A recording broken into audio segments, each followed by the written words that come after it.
אנחנו עושים סיפור בהמשכים. אני מצביע על מישהו, והוא מתחיל סיפור, ואז אני מצביע על השני, והוא ממשיך מאותה נקודה. בסדר? 3, 4 ו... פעם אחת היה איש שהלך. אחרי זה פתאום הוא נפל על אבן והוא קיבל מכה. ואז הוא התקשר לאמבולנס. ואחרי זה האמבולנס מטפל בו והוא הלך לבית שלו בחזרה. ואז הוא הלך לזרוק זבל ונחש עקץ אותו.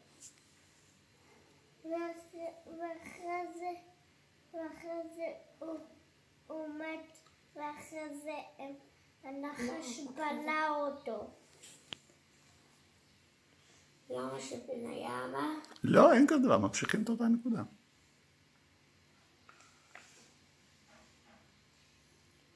ואז עשו לו הלוואה. ואחרי זה הוא התקשר שוב לאמבולנס, והאמבולנס טיפל בו, ואחרי זה הוא הלך לבית שלו בחזרה. סוף. יפה מאוד.